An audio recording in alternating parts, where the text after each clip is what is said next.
ఎందుకు రారుస్తాను? కలవడానికి ఒక అమ్మాయి వచ్చింది. ఎందుకంట? ఫాదర్ ని చూడడానికి ఎందుకు వస్తారు? ఏదైనా ప్రాబ్లం అయి ఉంటుందిలే. ఫాదర్ కి 2 రోజుల నుంచి ప్రాబ్లం రా, పైల్స్ ప్రాబ్లం ఒకటి. డాక్టర్ దగ్గర అపాయింట్మెంట్ తీసుకున్నాను. ఆ అమ్మాయిని ఈ రోజు వెళ్ళిపోమను, రేపు.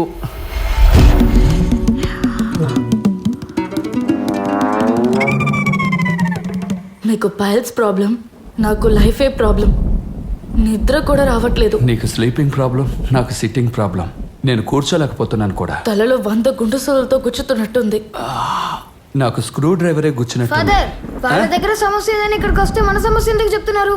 వాక్యం 41లో ప్రభు ఏం చెప్పారు? ఏం చెప్పారు? నువ్వు భయపడద్దు, నేను నీతోనే ఉన్నాను. రే, నేను నీకు ఎన్నిసార్లు చెప్పాను నేను లేకుండా నా బైబిల్ తీసి చదవద్దు అని?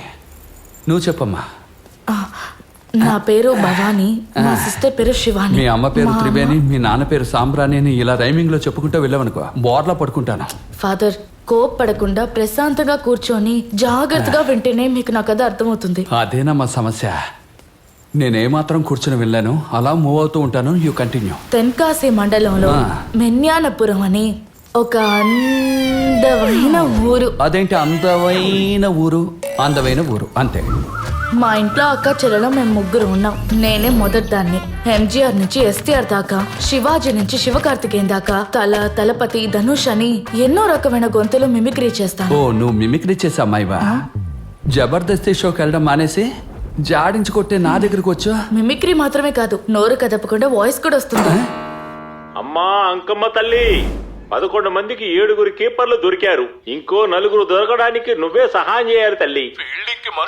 టీవీ మ్యూట్ లో పెట్టేశాను, నోరు కూడా కదలడం లేదు. మరి వాయిస్ ఎక్కడి నుంచి వస్తుంది? దీని పేరు వెంటిలాకిజం. ఏంటి, వెంకి లాకయ్యారా? లోపల నుంచి బ్రెత్ తీసుకొని మాట్లాడతాను. అర్థం కాలేదు. ఇప్పుడు మీ వాయిస్ లో పెదాలు కదపకుండా మాట్లాడినా? నా వాయిస్ లోనా? ఏది మాట్లాడు. నీకు స్లీపింగ్ ప్రాబ్లం, నాకు సిట్టింగ్ ప్రాబ్లం. నేను కూర్చోలేకపోతున్నా. ఏంటమ్మాయి, నా వాయిస్ అలాగే మాట్లాడుతున్నా? మేడం, నా వాయిస్ లో మాట్లాడండి. రే, ఇదేమైనా స్టేజ్ ప్రోగ్రామా? నా వాయిస్ లో మాట్లాడంటున్నా? నువ్వు చెప్పమ్మా. ఒట్టేసి చెప్తున్నా, అది సైన్స్ ల్యాబ్ కాదు. మా ఇంట్లో ఉంటున్న నా సిస్టర్ శివాని రూమ్. రోబో 2.0 సినిమాల్ని డైరెక్టర్ శంకర్ కంటే తినే ఎక్కువ సార్లు చూసుంటుంది. రోబోటిక్ కాలేజ్లోనే చేరతానని మొంటి పట్టుపట్టి గోల్డ్ మెడల్ సాధించింది.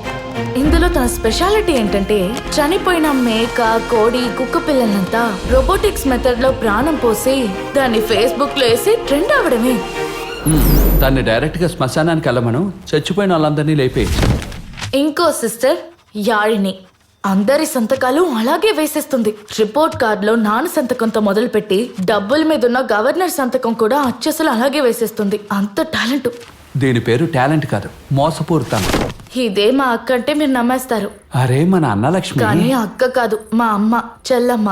నోరు తెరిసి మాట్లాడిందంటే నోట్లో ఒక రేడియో స్టేషనే ఉంటుంది.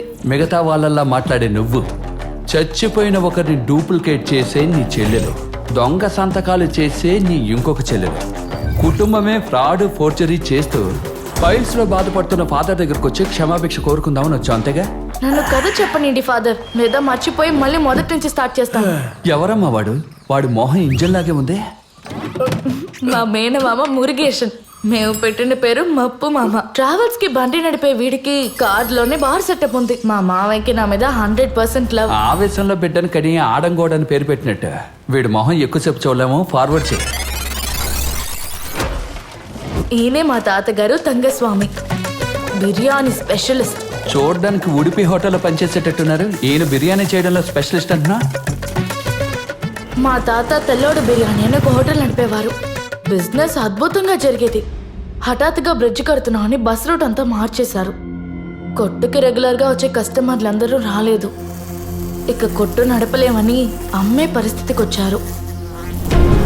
సొంత కొట్లో సర్వర్ గా పనిచేశారు. దాన్ని చూసి తట్టుకోలేక మేము ఊర్లో కొత్తగా హోటల్ కడదామని, మాకు సొంతమైన 2 ఎకరాల భూమి తాకట్టు పెడదామని నిర్ణయించుకున్నాం.